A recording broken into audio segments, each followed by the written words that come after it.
Hello all, we're here at the BT Sport studios and we're live on Twitter at BT Sport Rugby and also the BT Sport Facebook page. Brian O'Driscoll's here as well, and obviously the big news today, the team announcement or the squad announcement has finally been made. All that speculation and supposed leaks in the media have been put to rest. Any surprises? And it was all nonsense. Yeah. It was all nonsense. I was talking to the coaches last night and they weren't giving anything away. From a surprise point of view, the size of the squad is probably the biggest surprise. 41? 41. If you think about it, it's only 3 less than Clive Woodward took in 12 everyone years ago, and arms. everyone hatcheted him for that. So I think you will need a squad that size, and there will be other players that will be called out. The landscape's changed, hasn't it, with the amount of concussion protocols that the players have to go through now. I think it would be very, very difficult to let everyone go away on their international tours and then be bringing guys in from Argentina or around the world would be a tough thing to do. So I think he's got that right. Yeah, I think if you look at surprise omissions, I think the standout one is probably 2 in Dylan Hartley. Yeah. Your question marks. People talked about him as a possible Lions captain. Yeah, absolutely. And then for him not to make the squad. And then the second one, I'm sure you know a little bit more about that, in a very competitive second row, not seeing Joe Launchbury in there. Yeah, neither of the Irish, the locks that might have been there. Henderson's there as well, probably because of his variety. But Johnny Gray, a couple of months ago we were all putting in our test teams, weren't they? He was, yeah. With his work rate, his lack of missed tackles. I very much doubt all of these guys are going to get through the tour, and you'd think that Launchbury or Johnny Gray would be next on the list, wouldn't you? Yeah, well, that's the thing. I think it's a long time before they even travel.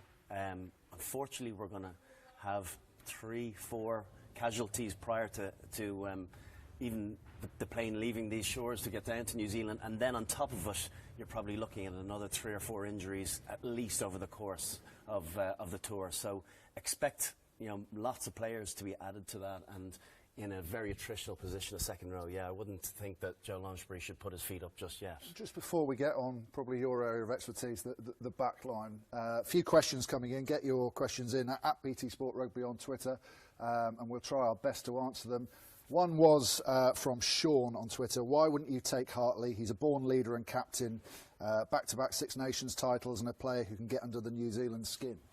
I think probably the question was if he was to go, he would have had to be captain. I'm just wondering whether it's the type of environment where someone that is a leader in the way he does it for England will fit into that mould in a Lions situation. And the fact that Sam Warburton was chosen as captain, I think rightly so.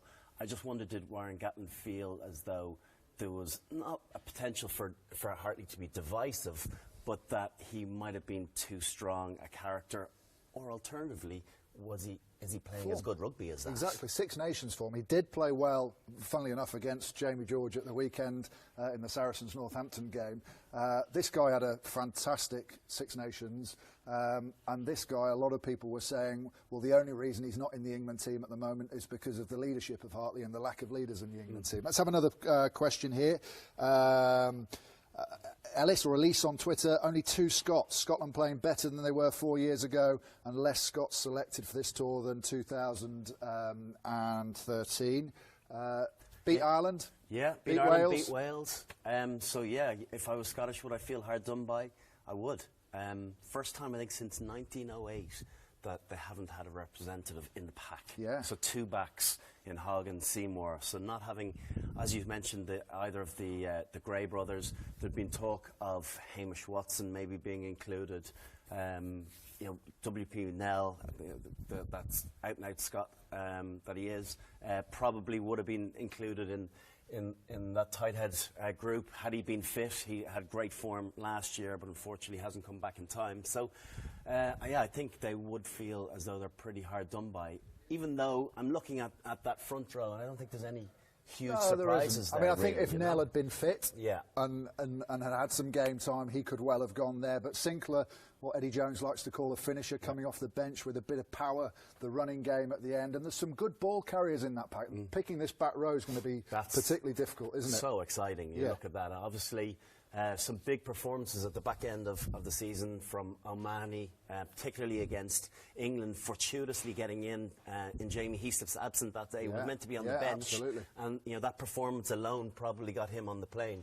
Well, I like the contrast here that actually there's a few different ways Gatland can play this. So he can see how it's going in the Super Rugby, but if he needs an extra dog in there, it's O'Mahony. If he needs another ball carrier, it's Stander. And also, you have to remember that some guys are being picked for, obviously their talents or the manner in which they play, but good tourists, good people as well. That's a big, important factor as far as Warren Gatland is concerned. Some guys will have been selected with the proviso that they're likely to be a midweek player. Now, I'm not going to single out who they are. Yeah. Everyone will feel that they're a potential test player, but I definitely think that there's certain guys, I think, you know what, he'll be ready to roll his sleeves up against those midweek provincial teams. Right, now, I was with you during the announcement. I'm convinced that you were looking at the screen hoping that you might get a call up to cover this position. First time since I was 17 I didn't get it. Now, what have we got here? I mean, there's a question here from Brendan on Twitter. No, sorry,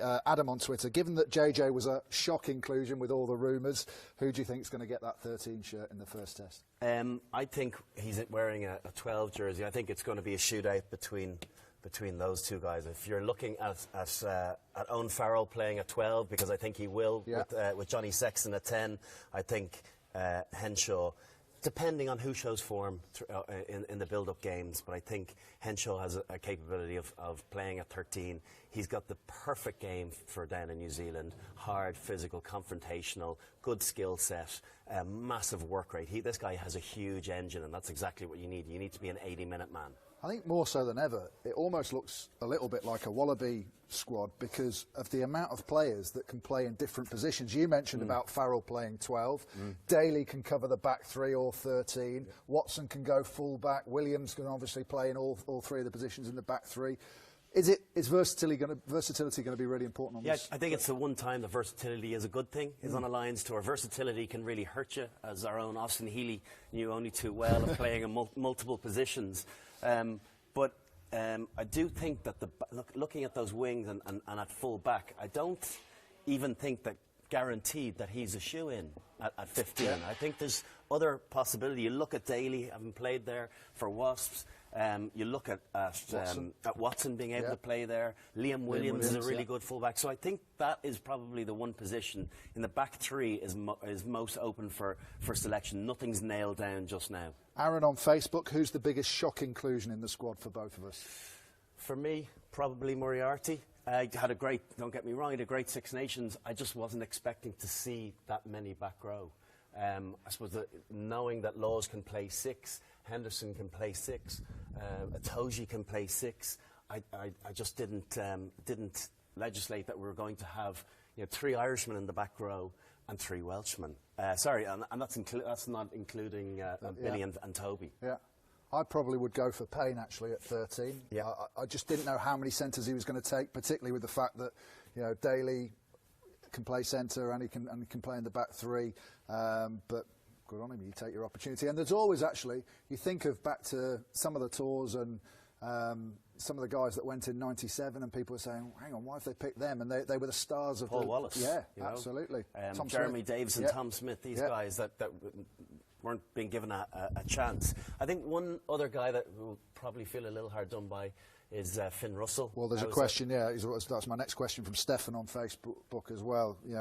After his Six Nations form, why doesn't he get in? Yeah, it's a tough one. I think it's the experience of Dan Biggar. He played down there last summer.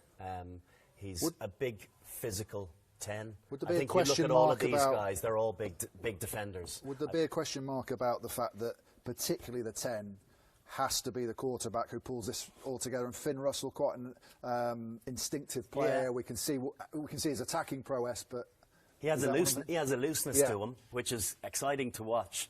But I don't know, is that the game that you can afford to play against any teams down in New Zealand, including the All Blacks? But as I mentioned, you look at the tackling capabilities. I don't know if there are too many bigger tackling 10s in World Rugby than those 3. Yeah. They never shirk the physical element, and that's one of the big strong points of their games. Yeah.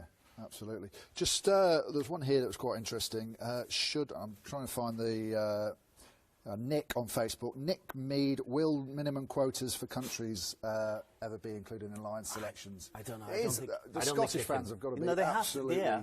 But at gutted, the same time, you can't. I understand that it's 4 countries, but you've got to pick the best teams, and you'll have lots of Scottish people arguing that point that it's not the same. Will they have the same interest levels up there? Probably not, as a result of only having 2 players in the squad. But you know, the coaching staff still have to pick on the form players that they think can get the job done. And unfortunately for all the Scottish fans out there, it's only a couple of their countrymen that make the squad. Tricko, that's brilliant. That's all we've got time for now, but join us on BT Sport 1 tonight at 9 p.m. for a Rugby Tonight Extra looking at the Lions.